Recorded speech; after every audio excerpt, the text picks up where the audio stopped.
Hey guys, आप सब लोग का स्वागत है हमारे चैनल एग्जाम क्रैकर विद एवी में। आज जो हम लोग बात करने वाले हैं ईसीजीसी पीओ का जो आप लोग का पेपर हुआ है कल, दैट इज़ 14 मार्च। उसके एनालिसिस, उसका जो लेवल था और उसके कट ऑफ्स क्या हो सकते हैं। ठीक है, यहाँ पे हम लोग ए टू जेड बात करेंगे। कल आपका पेपर हो गया है तो होप सो आप लोग का पेपर अच्छा गया हो, लेकिन यहाँ पे मैं जो कट ऑफ बताने वाला हूँ उससे आपको और पता चल जाएगा कि आप किस पोजीशन में हो। कुछ स्टूडेंट्स के उतने अटेम्प्ट्स नहीं हुए होंगे जितने मैं बताने वाला हूँ कि कट ऑफ कितना होने वाला है। तो प्लीज़ आप थोड़ा सा ये, अगर आपके अटेम्प्ट्स कुछ ज़्यादा ही कम है तो आप नेक्स्ट एग्ज़ाम की तैयारी आराम से कर सकते हैं, क्योंकि ये छोटा मोटा पेपर है नहीं, बहुत ही कम वैकेंसी है। ठीक है, उस हिसाब से देखा जाए तो बहुत ही ज़्यादा कट ऑफ जाने का इसका। और paper was not that much tough बोला जाए तो। जीके वॉज डुएबल, थोड़ा ठीक ही था। जीके क्वेश्चंस अच्छे आए थे, कोर्स से आए थे, ज़्यादा ऊपर नीचे से नहीं आए थे। मार्च से क्वेश्चन आ गए थे, फिर से एक और शॉकिंग न्यूज़।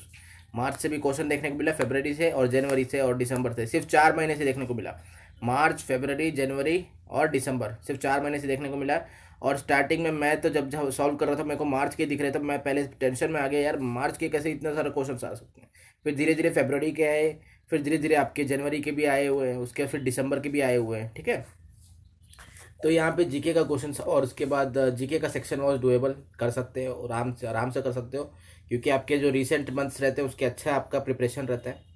उसके बाद नेक्स्ट बात करते हैं हम लोग इंग्लिश का।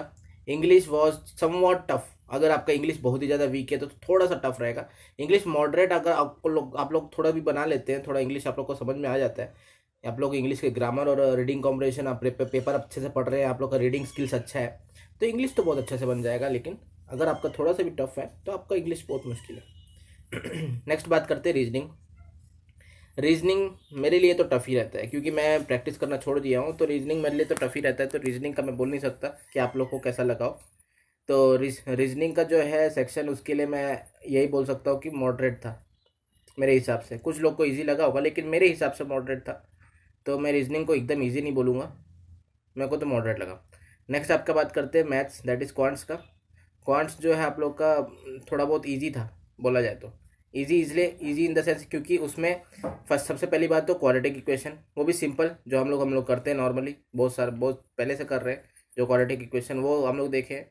उसके बाद नंबर सीरीज भी इतना ईजी है कि उसका बस एक ही लॉजिक बन रहा है, सिंपली देखते ही लॉजिक बन रहा है, 1 1 इंटू 2, 2 इंटू 4, ऐसे टाइप का है ना।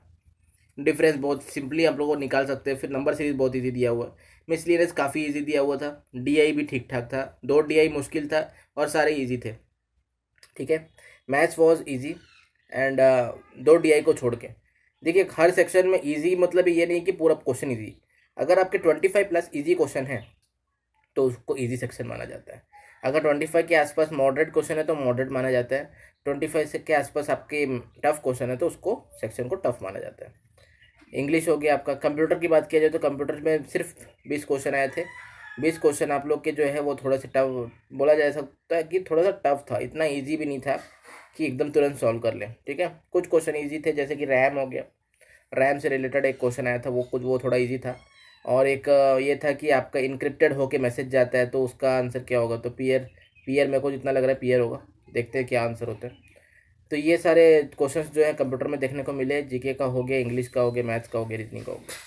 देखिए, मोटा मोटा अगर मैं बताऊँ तो आप लोग के कट ऑफ जो है, कट ऑफ जो है आपका कुछ नहीं तो 170 to 175 के अराउंड बैठने वाला है कट ऑफ। लेकिन सिर्फ 175 क्रॉस करने से आपका फाइनल सिलेक्शन होगा, ये आपकी गारंटी नहीं है। ये आउट ऑफ किसकी बात कर रहा हूँ मैं? 200 of objective, 40 of descriptive. Descriptive का मैंने बताना भूल गया। डिस्क्रिप्टिव में आपको मैंने जो किया है वो मैंने किया है आपका एसए में मेंटल हैरेसमेंट को कैसे कैसे प्रॉब्लम किया जा सकता, प्रॉब्लम कैसे होता है क्रिएट मेंटल हैरेसमेंट ऑफिस में एम्प्लॉयज़ को। तो उसके ऊपर आपका ऐसे था, उसको मैंने अटेम्प्ट किया है। और दूसरा प्रेसिस राइटिंग था।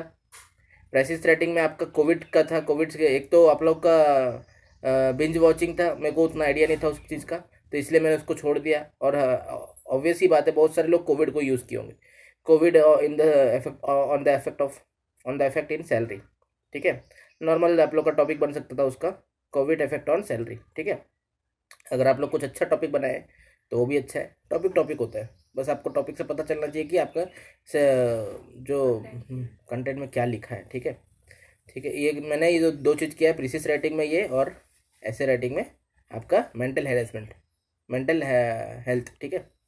ये दोनों चीज़ें, तो टोटल आपको होता है 240। 240 में आपको 175 प्लस लाना पड़ेगा फॉर इंटरव्यू। इंटरव्यू आपको देना है तो 175 प्लस लाना पड़ेगा फॉर इंटरव्यू। लेकिन आपका फाइनल सिलेक्शन नहीं होगा इससे। फाइनल सिलेक्शन होने के लिए आपको आउट ऑफ 300, मतलब 240 तो आपका ये हो गया, 200 ऑब्जेक्टिव, 40 डिस्क्रिप्टिव और 60 आपका इंटरव्यू हो गया। आउट ऑफ 300 आपका कट ऑफ बनेगा, फाइनल कट ऑफ, उसमें आपको 245 क्रॉस करना पड़ेगा।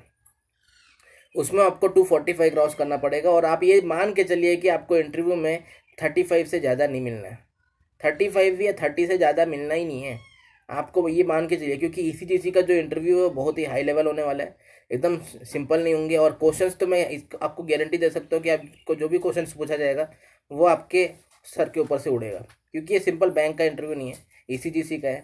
तो एक्सपोर्ट के ऊपर अपने को उतना नॉलेज नहीं रहता, अपन लोग उतने न्यूज़ से अवेयर नहीं रहते, तो इंटरव्यूज उतना अच्छे जाने वाला नहीं है। तो 30 to 35 मैं मान के चल रहा हूँ आउट ऑफ 60।